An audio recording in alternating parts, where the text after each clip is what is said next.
Hi guys, Chris here with Super Savvy Travelers. Hey, I was talking to Pete yesterday and we're getting a lot of requests for information on these €1 Italian houses, which I kind of thought we had done to death, but I can see there's still a lot of interest in it. So I wanted to go over a few points with you guys on some of the advantages and disadvantages of these €1 Italian houses. Now, if you're not sure what I'm talking about, there are various areas in Italy, like municipalities and that sort of thing, who have rolled out a program where you can buy an Italian house for €1. And these houses generally need a lot of renovation. They're probably been abandoned a long time ago and that kind of thing. So I wanted to go over, because it looks like a great deal. Oh, €1 for a house. Ooh, I'm there. Now, before you get excited, let's go over the advantages and the disadvantages of the €1 Italian houses. So the advantages is they're €1. I mean, you can buy a house for €1 in Italy. That's an advantage.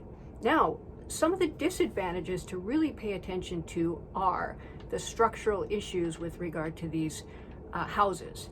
These houses generally have been abandoned maybe as much as 100 years ago, some longer. They have, many times they don't have running water, they don't have electricity, and structurally they need a lot of help, okay? So if you're looking at buying a €1 Italian house, you're probably gonna have to put a lot of money into the structural integrity of the actual house itself, and that costs. Now, another thing to think about is many of these are in the historic centers of, whatever hill town or wherever it is. And as a result, they're all packed together with other abandoned houses. You have to look at the houses, not only the one you're going to buy, but the ones next to you, the ones above you. There may be floor issues, there may be wall issues. You don't want to fix up your house and have the rest of them fall down, or have to pay for somebody else's structure because your house is attached to it. So those are all things to really keep in mind. Another thing is that these come with contracts. Nothing is like a free lunch in the world, right? These come with contracts, and usually they say you have to renovate within a specific amount of time, and there are penalties, as much as €20,000 if you don't. So that's something to keep in mind as well. Now, many times there might be one architect, there might be one builder in the village. You have to know what you're dealing with regard to that, because if you get somebody that you don't like, you don't work well with, it could be a nightmare. That's another thing. Another disadvantage is a lot of these hill towns, many of them, like I said, are the reason that they're doing this €1 thing is because they're starting to become abandoned. They are worried about the longevity of the actual village itself. Many of them are far away from accessibility. I'm not saying all, because you have to do your research on it. And the whole point of doing this video is for you to go out and do your research on these things. Now, some of the ones I've seen are sort of in the middle of Italy, southern Italy, Sicily, that sort of thing. The roads, not particularly good, not super accessible to bus lines and train lines and things like that. So that's another thing that you want to keep in mind when you're looking at one of these types of properties. Another thing is they might have a very limited vacation rental potential, okay?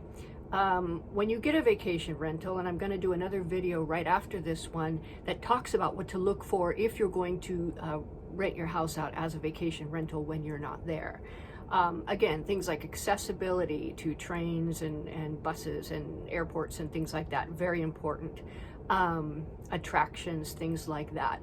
Now, that is something you want to look at. And again, in my next video, I'm going to give you a place where you can go to look at those types of things. Another thing is many of these hill towns, and the ones that are more remote, they don't speak a whole lot of English. In fact, you may not find one single person that actually speaks English well enough to help you in your project. Also, as you get more remote, you're going to run into dialect. And if you run into dialect, that's a whole different thing. So language difficulties are something you really want to keep in mind when looking at any property, but mostly for these €1 Italian houses. All right, now, another thing we've talked about in the video, The Truth About €1 Italian Houses, which I think you should go see if you're thinking about doing this. It's a longer video and it gives you a lot of detail. But the building methods and the building materials in these houses is very, very different even from time to time in Italy, right? Here in America, we have a certain way of building things, and we watch the flipper channels and HGTV, and we go, oh, we could do that. All right, it's not the same in Italy. The modern buildings are different, and then you have the ancient buildings, which are completely different. There is it's night and day difference between what you might see here. And if you're not familiar with that, if you're not familiar with what you can do and what you can't do and how you do it, you could really get into a lot of trouble. So that's something, if you're looking at doing a €1 Italian house, you really have to research, you really have to know what you're doing. So that's another thing to keep in mind. Now, on top of all of that, there's the whole purchase process, which is very, very different than in the United States.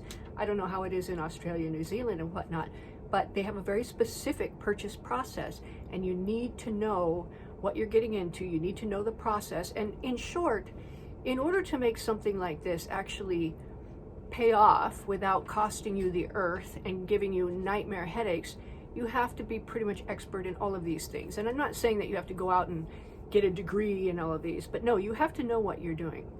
So if you're looking at that, I think that the first thing you want to do is take our course, which is everything you need to know about purchasing your Italian house, and that sort of thing. In that course, there's going to be links down in the details section.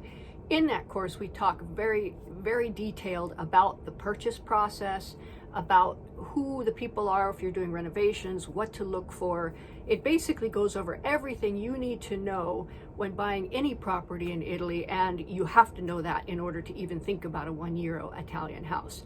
Now, the next video I'm going to do is going to be about Airbnb rentals and how to choose one so that you can go ahead and do that and make sure that you can get income coming in while you're not there enjoying your home. So I hope you find this helpful. Do go and watch the entire video, The Truth About €1 Italian Houses. And feel free to email us at info@supersavvytravelers.com. We will respond, we'll put you on the mailing list, and we have a lot of exciting things coming up. So I'll see you soon. Bye.